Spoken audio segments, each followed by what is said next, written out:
Louvado e engrandecido seja o nome do nosso Senhor e Salvador Jesus Cristo. A graça e a paz do Senhor Jesus seja sobre toda a igreja. Amém? É um prazer para mim estar aqui. Aos amados que nos acompanham pelas redes sociais também agradecemos a sua presença.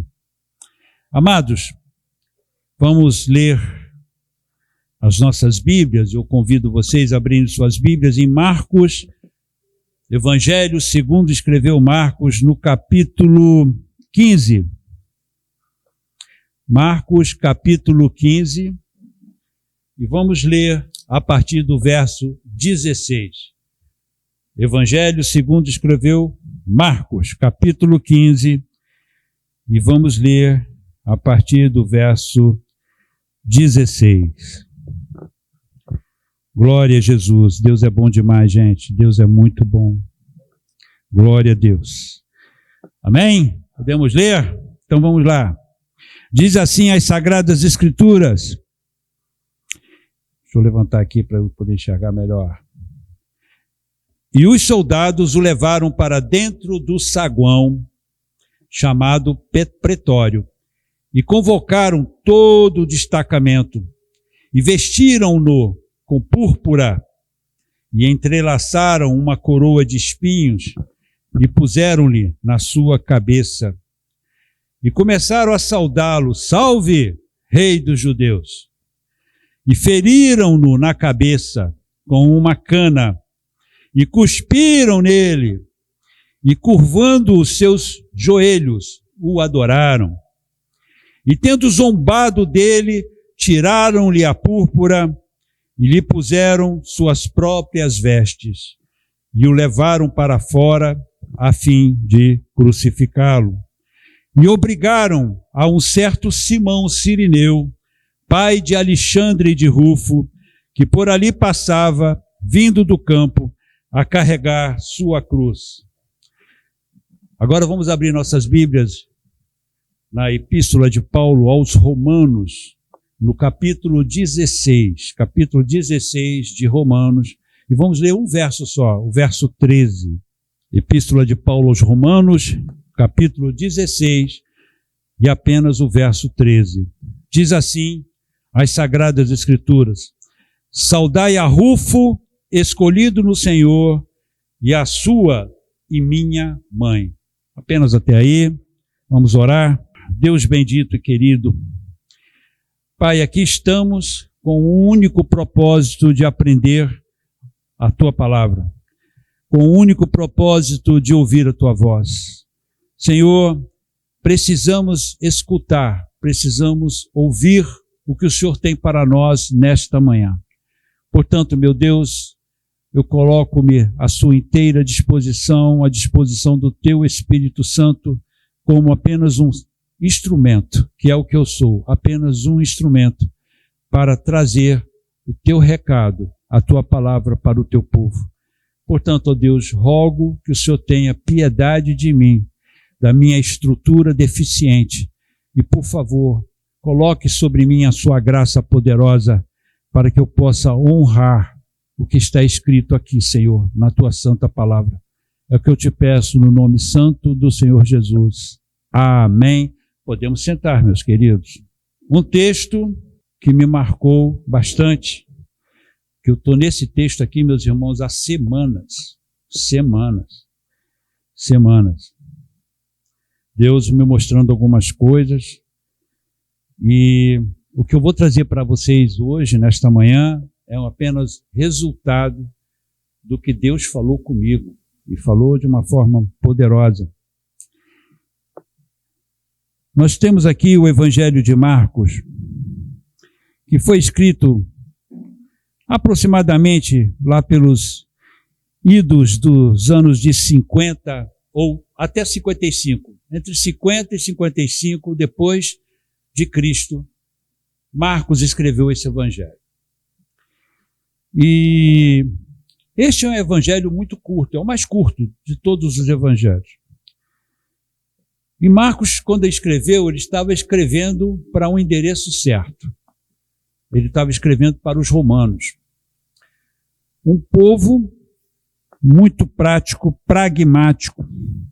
Um povo que só tinha como objetivo os resultados. Então, Marcos retira do seu evangelho as genealogias, os discursos, e enfatiza mais sobre as realizações de Cristo, o que ele fez. E quando chega a carta de Paulo, quando Paulo escreve aos Romanos, a carta aos Romanos, a carta aos Romanos, ela foi escrita no ano de 58 depois de Cristo. Então, nós estamos falando aí de 3 a 5 anos de diferença entre o evangelho que Marcos escreveu e a carta que Paulo escreveu. Paulo também endereçou a sua carta, mas ele endereçou essa carta à igreja em Roma. Interessante, queridos, que quando Marcos faz o relato das últimas, digamos assim, as últimas 6 horas de Jesus, antes de morrer na cruz, as últimas 6 horas dele, Marcos ele traz um relato muito forte, enfático. Ele descreve todo aquele momento terrível que Jesus passou.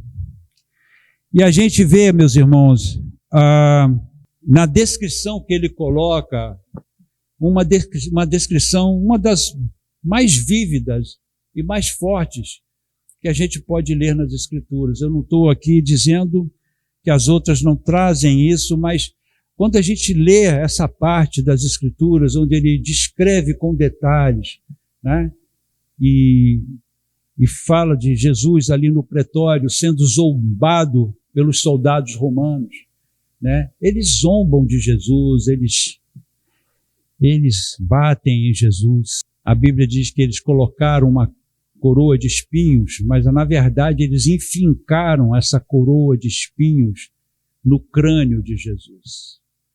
Não foi nada delicado, porque se uma coisa que o soldado romano não tinha era delicadeza. E eu fico imaginando eles empurrando aquela coroa no crânio do nosso mestre. O sangue escorrendo sobre a sua face, aquela zombaria, depois ainda eles batem em Jesus com uma cana, uma vara. Eles despem Jesus, vestem Jesus com uma capa, fazendo um simulacro de adoração a um rei, se ajoelham naquela zombaria diante de Jesus, cospem no rosto de Jesus. Enfim, irmãos, se nós formos meditar nessa parte do Evangelho, dificilmente a gente vai conseguir ficar com o nosso coração alegre, porque a tristeza vai nos invadir profundamente.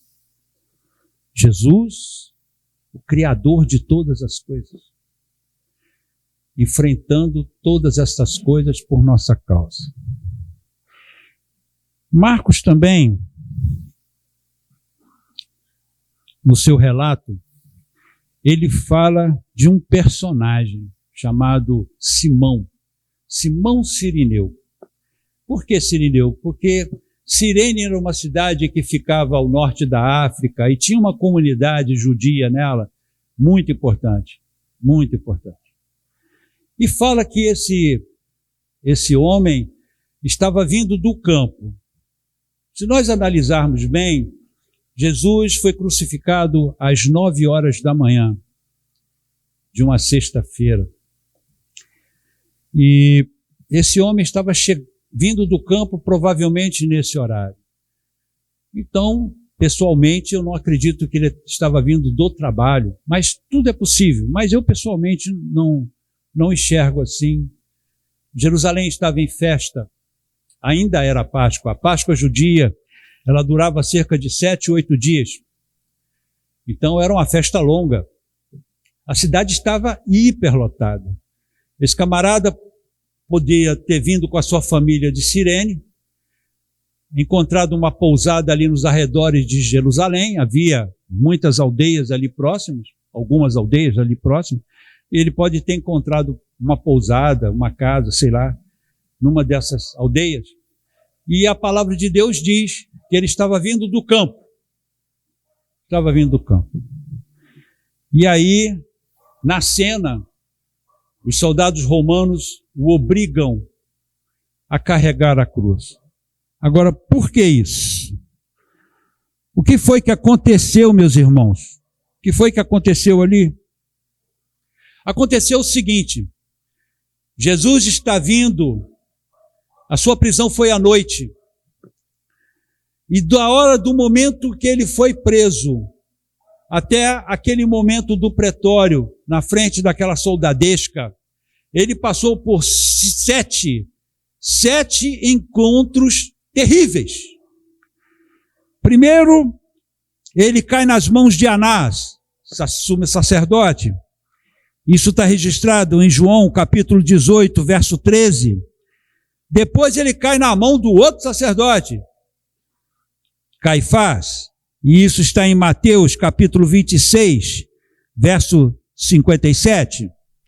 Depois ele vai para o Sinédrio, onde estão os fariseus e os saduceus, num julgamento totalmente sem sentido, com testemunhas falsas, e isso está registrado em Mateus, capítulo 26, 58.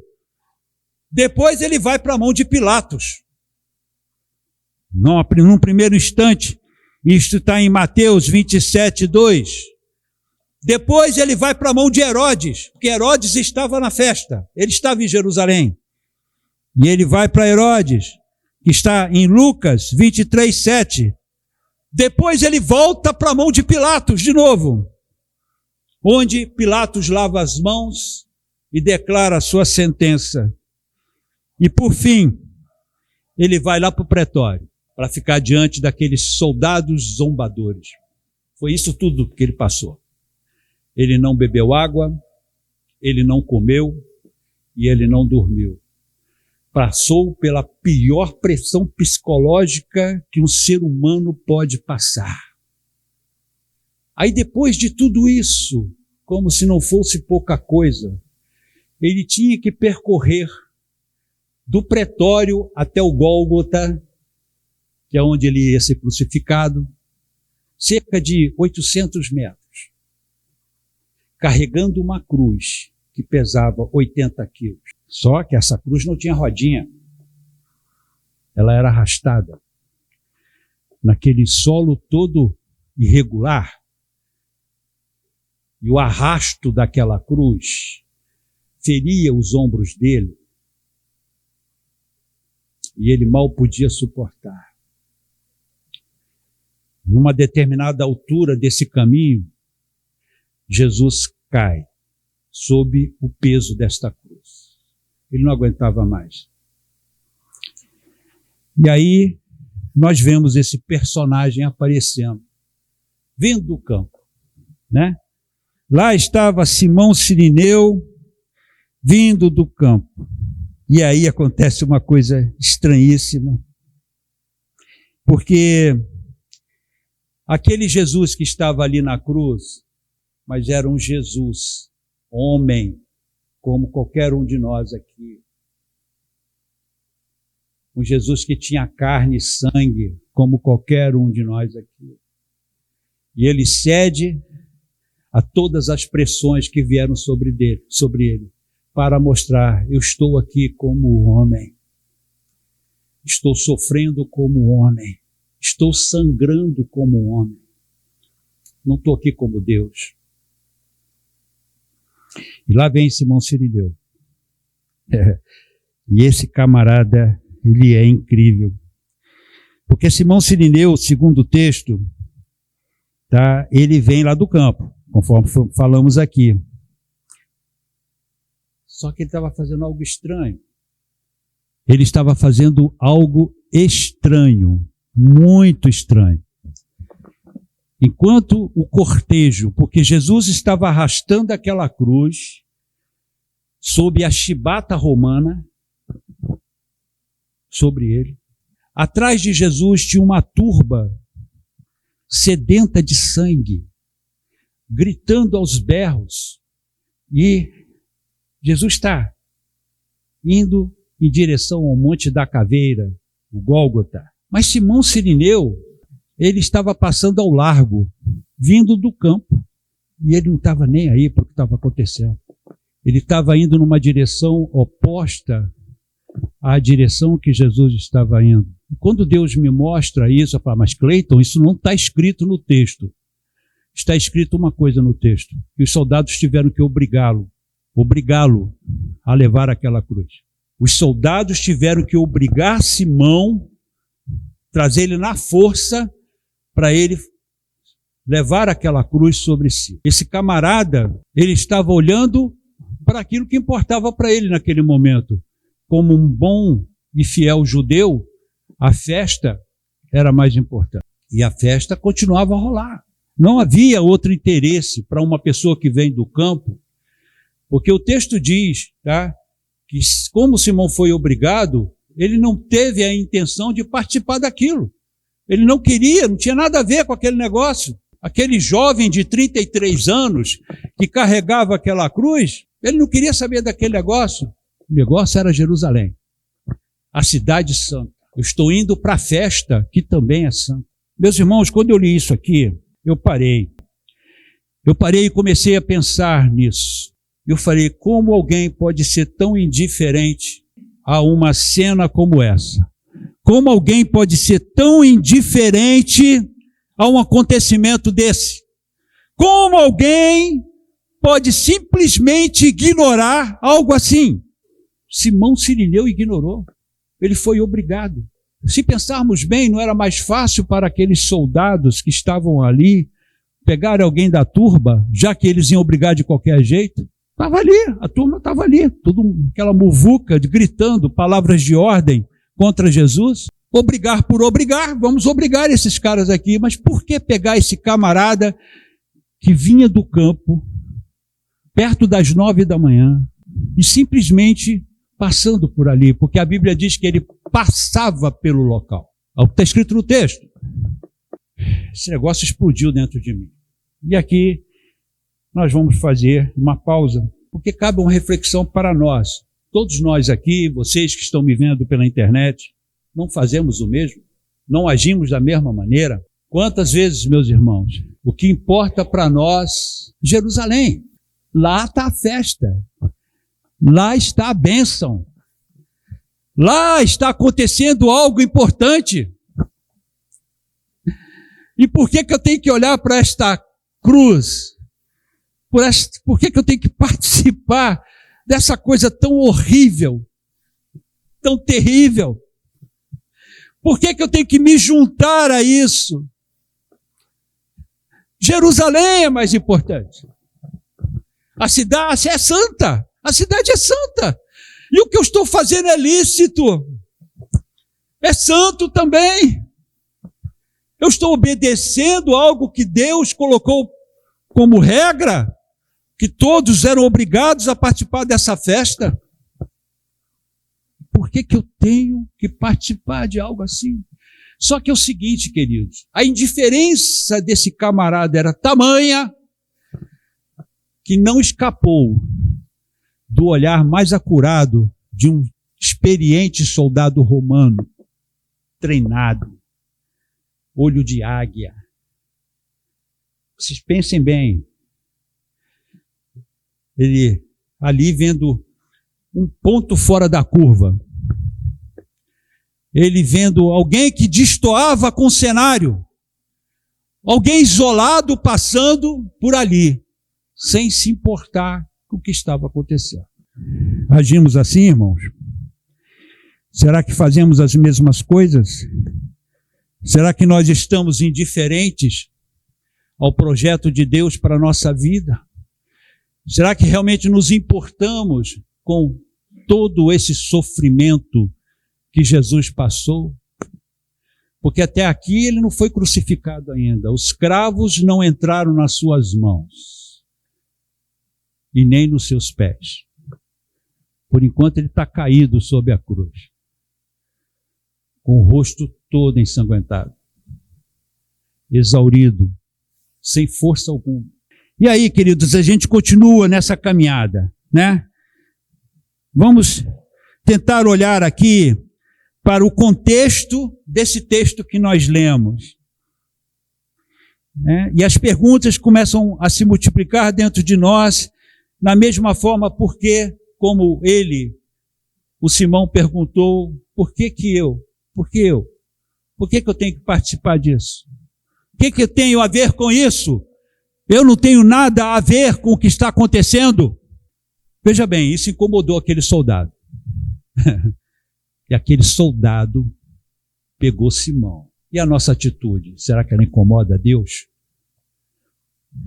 Será que a nossa indiferença, de alguma maneira, mexe com ele? Mas eu estou indo para a igreja. Eu estou indo. Tá. Mas será que você entende por que estamos aqui? Será que eu entendo? Porque foi como Deus falou comigo. Você entende por que você faz o que faz? Será que você compreende? Eu te chamei para ser pastor das minhas ovelhas. Você entende isso? Você sabe o significado disso? Você conhece de perto o peso dessa responsabilidade? E o seu cristianismo? E o seu testemunho? Você sabe por que você tem que dar um bom testemunho? Você entende o que é uma vida de cruz? Às vezes a nossa indiferença provoca a Deus para que Ele tome determinadas atitudes conosco também. E Ele vai trazer a cada um de nós para um cenário difícil, irmãos, para que nós venhamos entender para que nós fomos chamados, qual é o significado deste evangelho. Não é você ir para a igreja para se sentir bem, ir à igreja para bater o ponto, estar aqui porque eu tenho que estar. Todas as vezes que nós estivermos reunidos, temos que entender por que estamos ali. Então, meus queridos, por que a cruz? Por que a cruz é tão importante para nós, amados? Por que a cruz ela tem uma conotação diferente? Por que ninguém fala da cruz? Por que ninguém quer falar sobre esse instrumento horroroso? Porque a cruz é horrorosa. A cruz não tem nada de belo nela.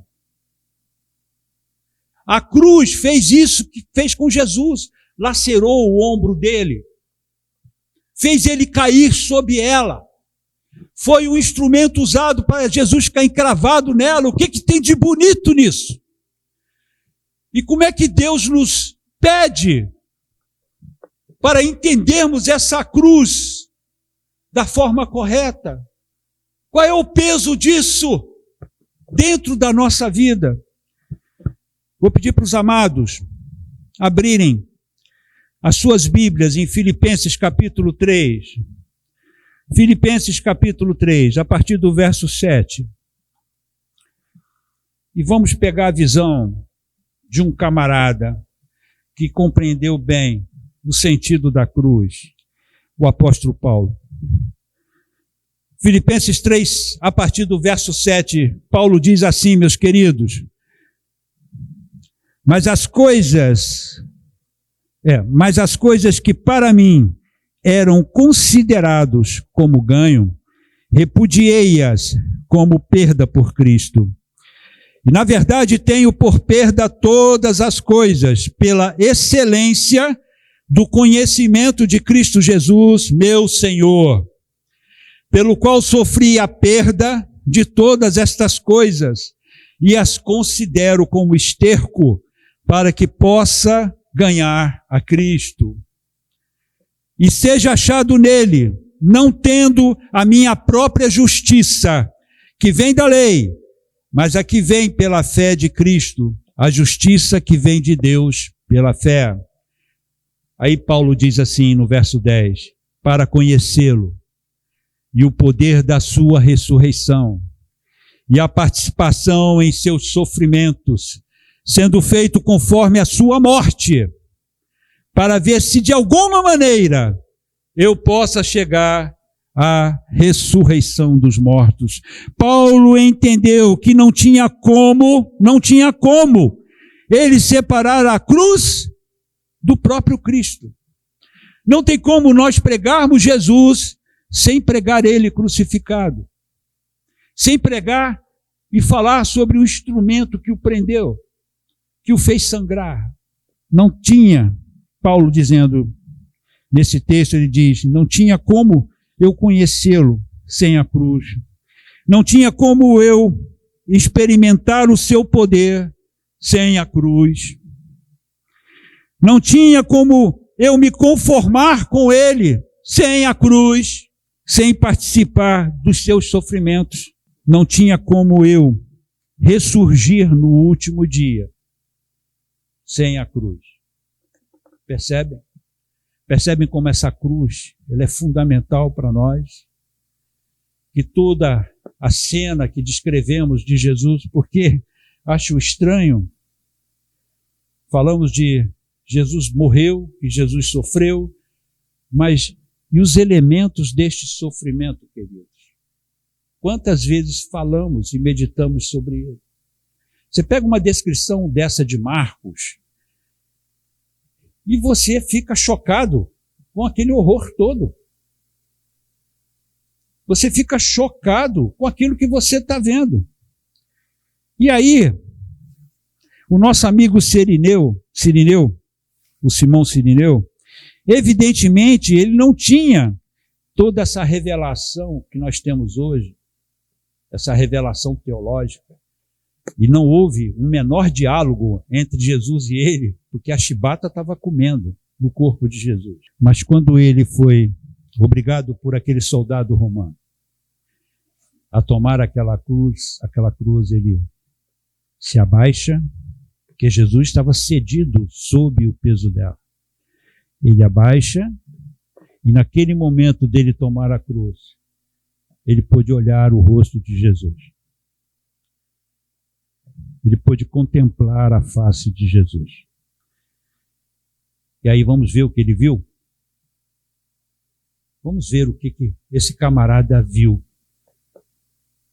E isso está registrado, meus queridos, num dos textos mais lindos da Bíblia. Isaías, capítulo 53, a partir do verso 2. Foi isso que ele viu.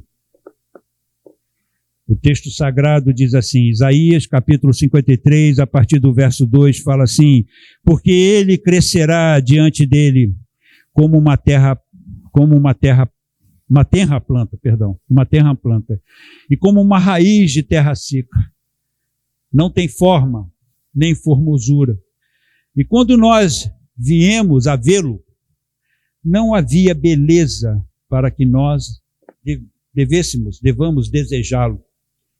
Ele é desprezado, ele é rejeitado dentre os homens, um homem de dores, familiarizado com a tristeza, e nós escondemos dele nossas faces e igualmente, ele foi desprezado e nós o tivemos por nada. Ele foi oprimido, ele foi afligido, contudo ele não abriu a sua boca. Ele é trazido como um cordeiro para o matadouro, como uma ovelha muda perante os seus tosquiadores. Ele está, assim ele não abriu a sua boca, até aí apenas. Vocês prestaram atenção nesse relato? Pois foi isso que Simão Cirineu viu. Ele teve, Isaías viu numa visão, Cirineu ele viu ao vivo e a cores. Ele viu o sangue vermelho saindo da cabeça de Jesus. Ele viu os cortes causados pela chibata romana sobre o corpo de Jesus. Ele viu ali um homem ferido, esmagado por nossa causa. Vocês querem saber o que impressionou esse camarada? Foi o que Isaías relata aqui. Aquela cena horrorosa, Isaías falava assim, mas esse camarada não abre a boca. ele está como um mudo, ele não reclama, ele está, a figura que veio na mente de Isaías foi de um cordeiro indo para o matadouro. Já viram o cordeiro reclamar quando vai para morrer? Ele vai quieto, ele vai mudo, ele não fala nada. Quando ele toma a cruz, ele pega um Jesus que olha para ele, só alguns segundos apenas. Ele olha para ele e logo a seguir ele começa a caminhar naquela trilha, porque o que está na frente é o Monte da Caveira. Na frente está o Gólgota. Não é mais Jerusalém. E ele está caminhando aquele caminho. Jesus está do lado dele. Talvez um pouquinho atrás, porque ele estava exaurido. Ele ouvia o povo gritando. Ele ouvia a chibata romana no corpo de Jesus. Mas ele não ouvia Jesus reclamar. Esta é a cena, irmãos. E em nome de Jesus, eu creio que eu não estou aumentando uma vírgula aqui, porque foi exatamente isso que aconteceu. Simão, com certeza, ouviu falar sobre o Mestre. Todos já tinham ouvido falar sobre Jesus. Os seus atos prodigiosos já tinham atingido as mais distantes regiões. Todo mundo sabia que havia um Jesus que operava milagres e que tinha um poder tremendo. Simão sabia também. Ao olhar para Jesus, ele viu um homem que tinha a forma de uma raiz que surgia de uma terra seca. Está no verso 2 do texto que nós lemos. E por ser uma pessoa tão comum, não tinha atrativos que faziam dele uma pessoa desejada. Também no verso 2. Ele viu um homem desprezado, rejeitado por todos, e de quem todos escondiam as suas faces. Ele viu um homem sob tortura extrema, mas que não abria sua boca para reclamar de coisa alguma. Lá no verso 7 do texto que nós lemos. Não sabemos qual é a distância que esse sirineu percorreu carregando aquela cruz. A gente não sabe, a Bíblia não informa. Mas cada metro que esse sirineu percorreu valeu a pena. Cada metro daquele mudou a vida dele. Aquilo tudo impactou de tal maneira este homem, né, que tiraram ele da condição de indiferente e agora ele passou a ser um profundo interessado naquele cenário de horror. Tentem imaginar isso. Em dado momento, aquela cruz tinha que ser passada para Jesus e ele tinha que ser encravado nela. A cruz agora estava deitada no chão. Jesus é colocado sob a cruz. Seus pés são fincados nela, com cravos enormes. Suas mãos fincadas com cravos enormes. E logo depois essa cruz é levantada, né? Ela é trazida para ficar em pé. Quando ela cai naquele buraquinho que eles fazem, ela dá aquele soco. Só que Jesus estava pregado na cruz. Imagine a dor que ele não sentiu. Será que Simão estava ali, meus irmãos? Porque toda aquela cena terrível pela qual ele teve que passar e presenciar, será que ele permaneceu ali? Eu acredito que sim. Ele viu quando a cruz foi levantada, ele viu quando Jesus estava ali e ainda continuava mudo. Isso já eram 9 horas da manhã, quando isso aconteceu. Nós estamos falando em Marcos 15, 25, que dá esse horário. Ele viu quando em pleno meio-dia, toda a terra ficou sob trevas, até as 3 horas da tarde, quando Jesus morreu. Não foi um eclipse. Houve uma negridão, virou noite. E a Bíblia é muito clara, sobre toda a terra. O Filho de Deus estava ali, encravado, injustamente, sofrendo por minha causa e pela sua também. O céu todo escureceu. Simão estava ali, ele viu isso. Isso está registrado em Mateus 15:33. É provável que tenha visto quando Jesus se viu abandonado na cruz e clamou ao Pai, porque Jesus foi abandonado na cruz. Deus virou as costas para ele, porque era o pecado, o meu pecado, o seu pecado, que estava sendo julgado naquele momento. Deus o fez pecado por nós. Isso está registrado em Marcos, capítulo 15, verso 34.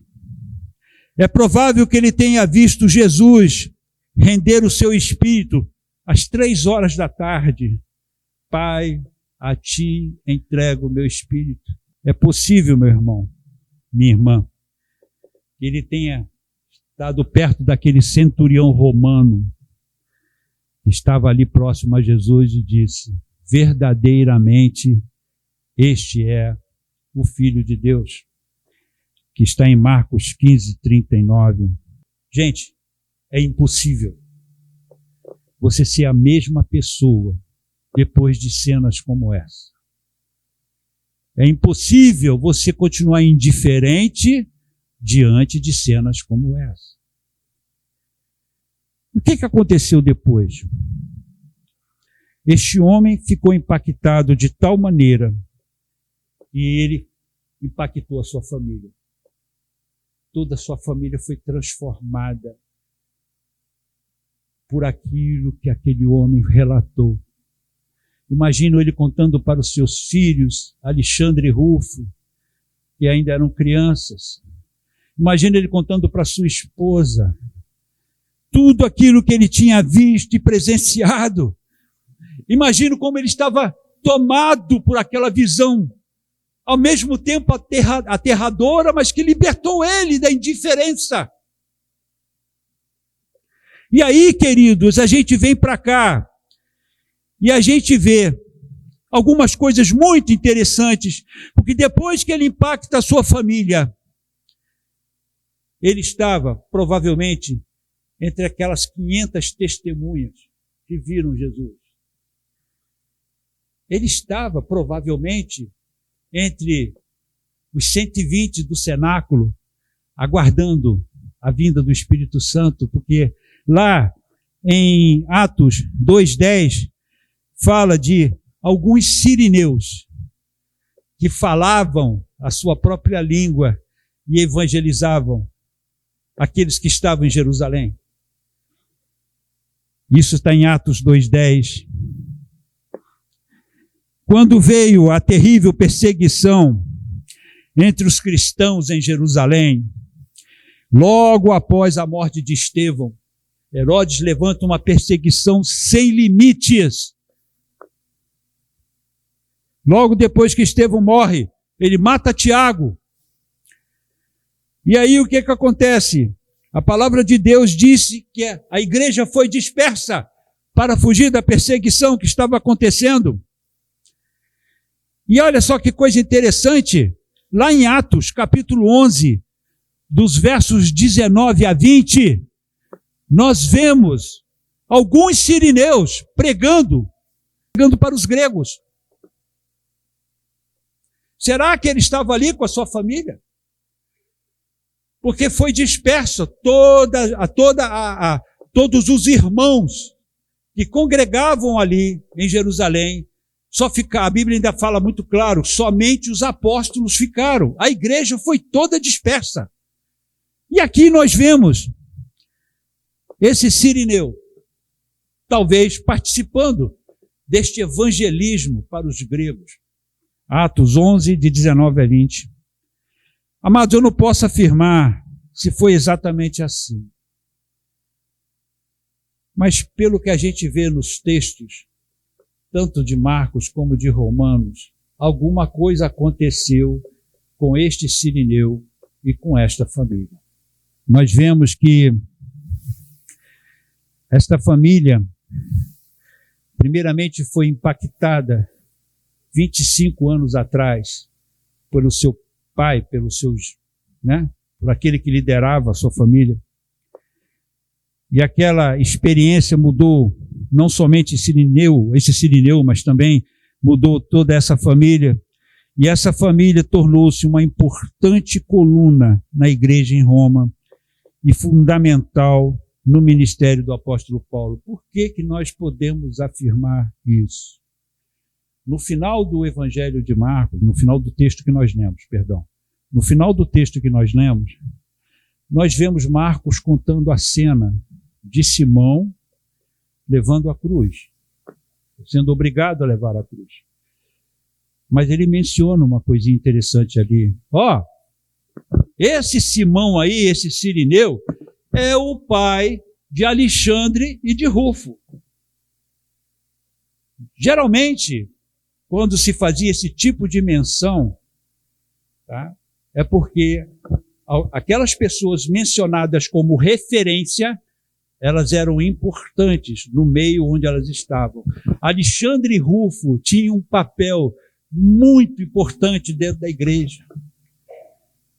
O testemunho deles era impactante. A vida deles era uma vida transformada, mudada. Impactava toda a igreja. E aí vemos Paulo, em Romanos capítulo 16, como nós lemos agora há pouco, dizendo: saudai a Rufo, escolhido no Senhor, e a sua e a minha mãe. Paulo, na sua saudação final, ele se lembra dessa família. Ele diz: esse Rufo, esse camarada é dos bons. Esse camarada é um eleito do Senhor. A mãe dele é a minha própria mãe.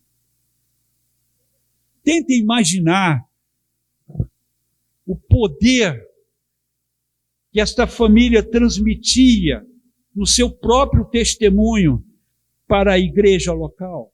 Quando Marcos escreve o seu evangelho, gente, Jesus já tinha morrido há mais ou menos 25 anos, 23 anos. E para ele contar essa história, ele precisou apontar para aqueles que a igreja conhecia. Paulo, 5 anos depois, na sua carta a Roma, para a igreja de Roma, ele faz referência à mesma família. Uma família mudada, uma família transformada. Vidas foram conquistadas através dessa família por causa da transformação de um homem que toma a cruz de Jesus, olha para ele e a vida dele não é mais a mesma a partir daquele momento. Então, qual é a conclusão que nós chegamos agora? E vamos encerrar. 1 Coríntios, capítulo 1, queridos.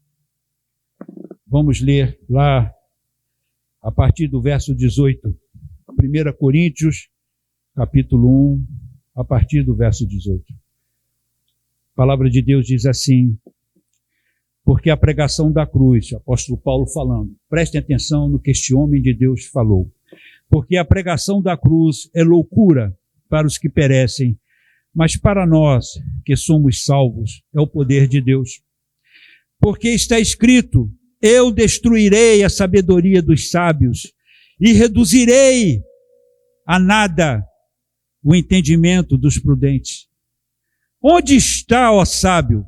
Onde está o escriba? Onde está o inquiridor deste mundo? Não tem Deus feito insensata a sabedoria deste mundo? Visto que na sabedoria de Deus o mundo não conheceu a Deus pela sua sabedoria, agradou a Deus salvar os que creem pela loucura da pregação. Porque os judeus requerem um sinal, os gregos buscam a sabedoria, mas nós pregamos a Cristo crucificado, que é a pedra de tropeço para os judeus, e para os gregos é loucura.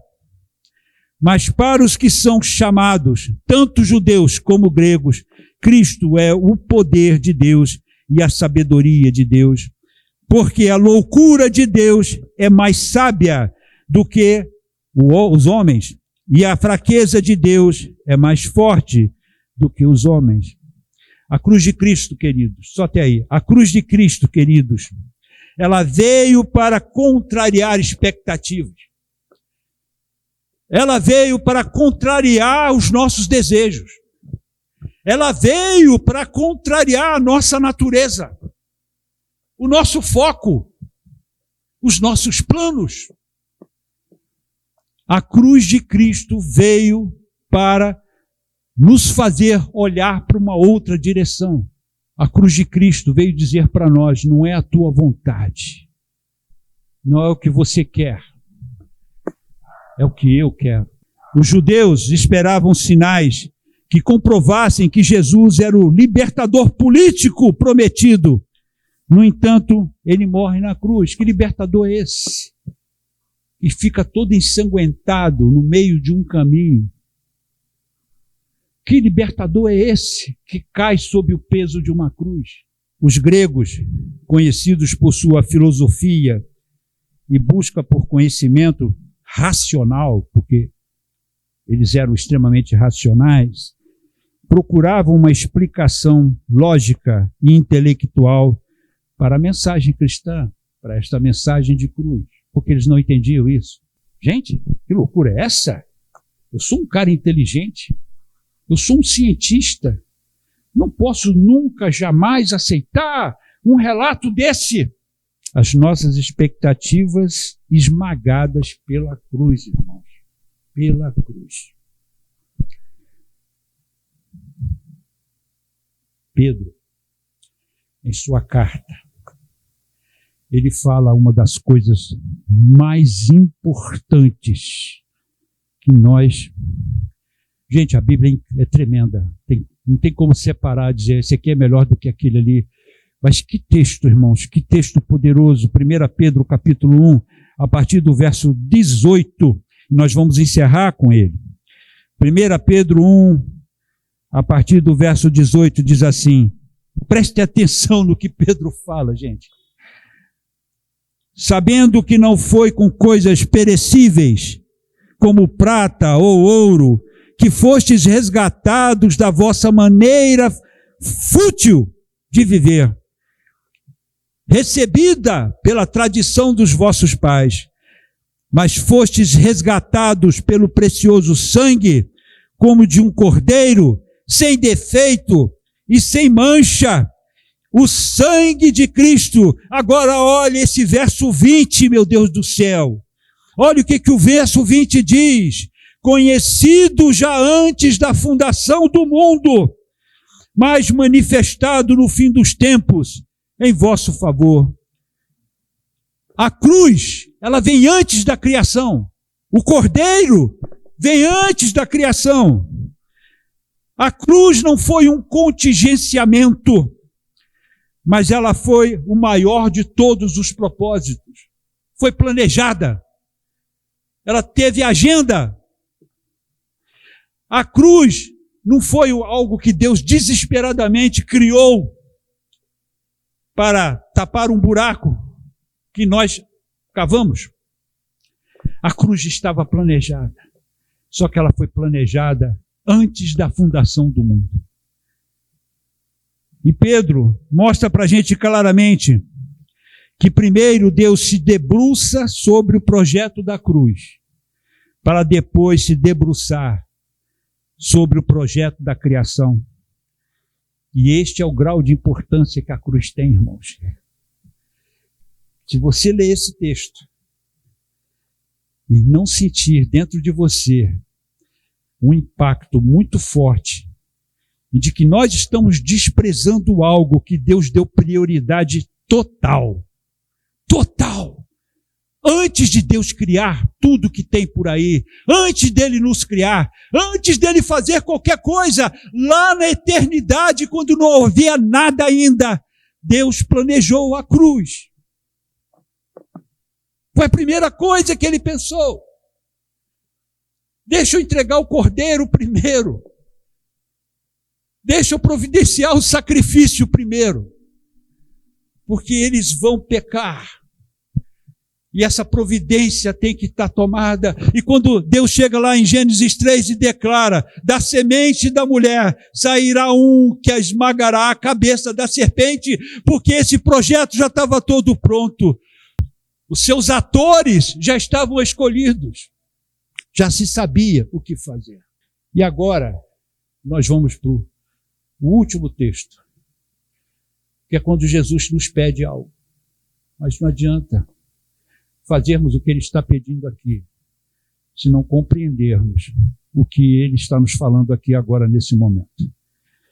Lucas capítulo 9, versos 23, diz assim o texto sagrado: e dizia a todos eles, se algum homem quiser vir após mim, negue-se a si mesmo, e diariamente tome a sua cruz e siga-me. Não temos como tomar esta cruz sem entendermos o que foi falado aqui. Não tem. Se você está pensando em Jerusalém, se você está olhando para lá, e tudo isso que Deus fez antes de criar você, e você nem olha, você simplesmente passa ao largo, você passa ao largo. Você não se importa. É isso, meus irmãos, a mensagem de hoje. É Deus falando conosco de algo importante. Foi para isso que nós fomos chamados. Tá bom? Que Deus os abençoe e que Deus possa nos ajudar nessa nossa caminhada. Glória a Deus. Pastor Reginaldo.